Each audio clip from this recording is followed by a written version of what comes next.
আসসালামু আলাইকুম, আমি রেদওয়ান আহমেদ। বর্তমানে পড়াশোনা করছি কুয়েটের সিভিল ইঞ্জিনিয়ারিং এ এবং এইচএসসি 25 ব্যাচ। তোমাদের এইচএসসি পরীক্ষার হাতে আছে আর মাত্র 6 থেকে 7 দিন। বাংলা পরীক্ষার আগে 3-4 দিন প্রিপারেশন নিবা, তার আগে যদি ধরি 2 থেকে 3 দিন। এখন তোমাদের এইচএসসি পরীক্ষার আগে একটা ফাইনাল একটা গল্প তোমাদের সাথে আমি করতে চাই। আমি হচ্ছে এইচএসসি 23 ব্যাচ, বর্তমানে কুয়েটে আছি। সো আমার এই গল্পগুলো 24 ব্যাচের সাথেও করেছিলাম, তোমাদের সাথে একটু করি। তো তোমাদের জন্য কয়েকটা পয়েন্ট আমি নোট আউট করে রাখছি যেগুলো তোমাদের শোনা উচিত। প্রথম কথা হচ্ছে, তোমাদের এই মুহূর্তে নতুন কিছু পড়া একবারেই বাদ দিতে হবে। অর্থাৎ কোনো জিনিস মনে পড়ে গেছে যেটা বাদ রয়ে গেছে, কোনো চ্যাপ্টারের কোনো পার্ট বা কোনো স্পেসিফিক কিছু, কোনো টপিক, যে কোনো জিনিস বাদ রয়ে গেলে সেটা কমপ্লিটলি বাদ। এখন আর নতুন কোনো কিছু পড়ার কোনোভাবেই সম্ভব না। নতুন কোনো কিছু একবারেই স্কিপ। যা কিছু তুমি এই পুরো কলেজ লাইফে পড়ছো, 1.5 বছর, 2 বছর, 1 বছর, যেই টাইমে পড়ছো সেই পুরো টাইমের জিনিসগুলোকে এখন হচ্ছে তোমার গোছানোর টাইম।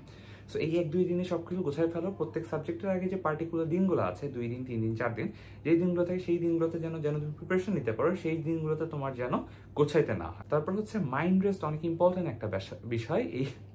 এই বিষয়টাই তোমরা খুব ভালো মতো গুরুত্ব দিও। তোমাদের যেন মাইন্ডটা রেস্ট থাকে। এটা লাস্ট মোমেন্ট, এই টাইমে তোমাদের পড়ালেখার সময় না। অনেকে বলবে পরীক্ষা আগের রাতে পড়ে আমি ফাটাই দিছি, বাট পরীক্ষা আগের রাত কখনো পড়ার না। এটা হচ্ছে পরীক্ষা আগের রাতে রিভিশন দেওয়ার।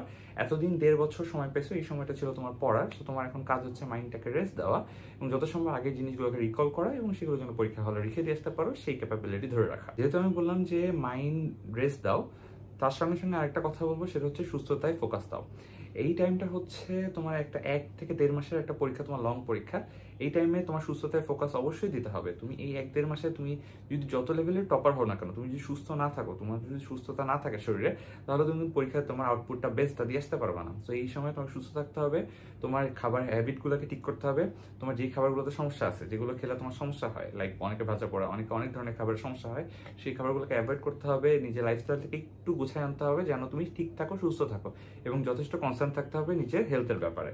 সেই ক্ষেত্রে সেখানে তোমার ঘুমটাও কিন্তু অনেকটা ইম্পর্টেন্ট। সো ভিডিও শুরুতে একটা কথা বলছিলাম, সেটা হচ্ছে বাংলা প্রিপারেশন। বাংলা প্রিপারেশনের জন্য টাইম অবশ্যই রাখবা ভাই, বিকজ আমার এই ভিডিওটা যে মোস্টলি সায়েন্স ব্যাকগ্রাউন্ডে দেখে থাকো। সায়েন্স ব্যাকগ্রাউন্ডে যারা দেখো তারা বাংলা ইংলিশগুলোকে অবহেলা করো।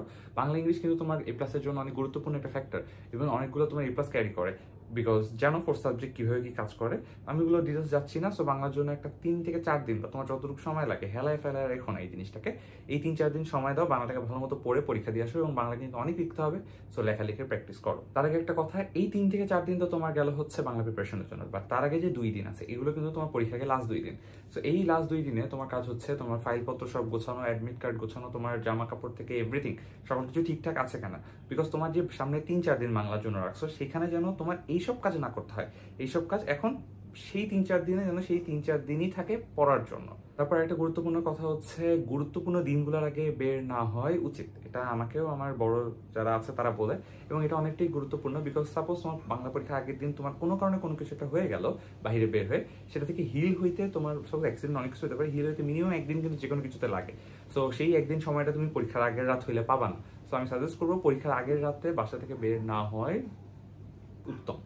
দেন আরেকটা ইম্পর্টেন্ট কথা, সেটা হচ্ছে আমাদের জন্য অনেকটা কমন, সেটা হচ্ছে বাসার এই টাইমে দেখবো অনেক প্রেশার দেয় বাসার আশেপাশের মানুষ, বাসায় নিজের মানুষ।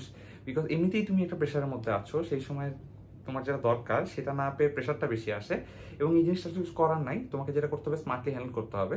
তুমি রুমে ঢুকলা, তোমাকে সাপোজ বলো সারাদিন পর পর পর, বাট একটা বিলিভ মি ভাই, এখন সারাদিন পর পর বলে লাভ নাই। তোমার পড়ার টাইম ছিল 1-1.5 বছর। এই পড়াটাই তুমি দিয়ে আসবা পরীক্ষাতে এবং এই পড়ার অনুযায়ী তুমি রেজাল্ট পাবা। নট তুমি এখন কি পড়তেছো এবং সেই অনুযায়ী তুমি কি করতেছো। তুমি এখন ফোন চালাচ্ছ, তার মানে তুমি খারাপ রেজাল্ট করবা, দ্যাট ডাজন্ট মিন। হ্যাঁ, এটা ট্রু, তোমাকে পড়তে হবে, বাট তোমার আসলে মাথায় আছে কিন্তু তুমি বিগত 1-1.5 বছর কি করছো তার উপর। তুমি যদি এখন 24 ঘন্টা পড়ো এবং আগের 1-1.5 বছর হেলায় ফেলায় কাটাও, কোনো লাভ হবে না। সো বাসায় অনেক কিছু বলবে, বাট তোমার রিক্রিয়েশন দরকার আছে, তোমার রেস্ট দরকার আছে, তোমার সব কিছু দরকার আছে। যখন বলবে তুমি স্মার্টলি হ্যান্ডেল করার চেষ্টা করবা। বলবে পর তুমি তোমার জন্য 8 ঘন্টা ঘুম তুমি কভার করতে পারো, তোমার জন্য একটু রিক্রিয়েশনের জন্য একটু বসে থাকো, সবকিছু যেন তুমি মানে সকল কথা কানে ঢুকানো যাবে না। এমনিতেই প্রেশার তোমার নিজের মধ্যে আছে ভাই, এখন সকল চারিদিক থেকে যত প্রেশার, এগুলোকে নেওয়া যাবে না। অনেক টিচার বা অনেকেই অনেক নেগেটিভ অরা চারিদিকে ছড়াইতে থাকে, সেগুলো নিজেকে স্মার্টলি হ্যান্ডেল করে তোমার চারিদিকে ছড়াই দিতে হবে, মানে তোমাকে যেন সেগুলো টাচ করতে না পারে। আরেকবার বলতেছি, নিউ অ্যান্ড হার্ড জিনিস তোমার ফ্রেন্ড বা তোমার টিচার বা তোমার কোনো প্ল্যাটফর্ম থেকে তুমি যদি দেখে থাকো এই জিনিস এটা একটু পড়তে পারে এগুলো বাদ ভাই। যা পড়ছো জাস্ট রিভাইজ। মনে হতে পারে পড়ছি তো আবার কেন পড়বো, বাট জাস্ট রিভাইজ। এগুলোই তুমি ভুলে যাবা অ্যান্ড এগুলোই লিখতে পারবা না, অ্যান্ড এটাই বাস্তবতা। তারপর হচ্ছে যে ধর্মের আসছো না কেন, ধর্মের প্রেয়ারগুলো অবশ্যই ফলো করবা, মানে পড়বা, নামাজ কালাম পড়বা যারা মুসলমান আছো ভাই। এগুলো আমি খুব একটা রিলিজিয়াস মানে প্র্যাকটিসিং মুসলমান যতটুকু চেষ্টা করি, এন্ড একটা কথা বলি সেটা হচ্ছে যে এইগুলো করলে তোমার লাইফস্টাইল বা রুটিনটা অনেকটা ঠিক হয়।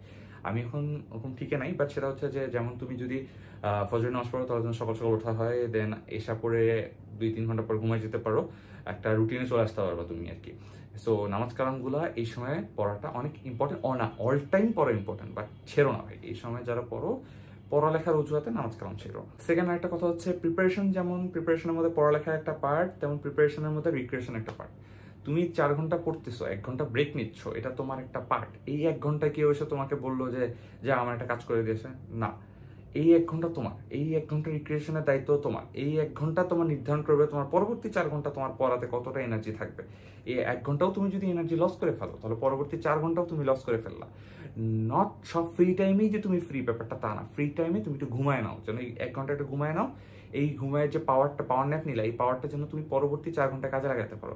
সো রিক্রিয়েশনটা তোমার দরকার। হ্যাঁ, এটা তুমি বুঝো। একটু আশেপাশে কোথাও ফ্রেন্ডসে গল্প করে আসো, একটু ছাদে আসো, একটু বারান্দায় যাও, একটু কফি খাও, একটু ঘুমাও, একটু বসো, একটু শো, যেটা একটু ভালো লাগে একটু করো, একটু রিলস দেখো, একটু স্ক্রল করো। বাট যেটা দিনের একটা টাইম একটু মন ভালো করার মতো কিছু করো। পড়ালেখায় অল টাইম মন ভালো হয় না। একটা কথা, লেখালেখি অনেক করো, সামনে তোমাদের অনেক লেখালেখি করতে হবে তোমাদের পরীক্ষার মধ্যে। অ্যান্ড ইয়েস, লাস্টলি একটা কথা বলি, এক্সাম হলে গার্ড কেমন পড়বে, এক্সাম হল কোশ্চেন কেমন হবে, সবসময় ধরে রাখবো সবকিছু কঠিন হবে। সবকিছু কঠিন হবে, তুমি পরীক্ষা হলে কাউটা দেখতে পারবে না, কোশ্চেন অনেক হার্ড হবে, তোমার এক্সামের গার্ড অনেক কঠিন হবে, তোমার ডিফিকাল্ট হবে সবকিছু। বিকজ এগুলো তুমি যদি না ধরে রাখা থাকো তাহলে পরীক্ষা হলে যদি বাই এনি চান্স এগুলো তোমার কঠিন হয়ে যায়, অ্যান্ড কোনোটা কঠিন হবে এটা স্বাভাবিক। যেমন আমাদের কেমিস্ট্রি ফার্স্ট পেপার হয়েছিল, সেকেন্ড পেপার কঠিন হয়েছিল, ম্যাথও না ফিজিক্স সেকেন্ড পেপার কঠিন হয়েছিল।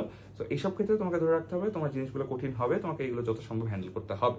সো কীভাবে হ্যান্ডেল করবা, আগে থেকে মাথায় প্রিপারেশন নিয়ে যাবা যে তোমার সবগুলো কিছু কঠিন হবে। কঠিন হলে তুমি সেই অনুযায়ী মেন্টাল প্রিপেয়ার থাকলে তুমি জিনিসগুলোকে হ্যান্ডেল করতে পারবা, ফেস করতে পারবা। বাট তুমি যদি আগে থেকে প্রিপেয়ার হয়ে থাকো যে না I am not ready for this, সেই মোমেন্টে তোমার কি হবে, তুমি জিনিসগুলোকে হ্যান্ডেল করতে পারবা না, তোমার একটা ভয়ভীতি কাজ করবে ভিতরে।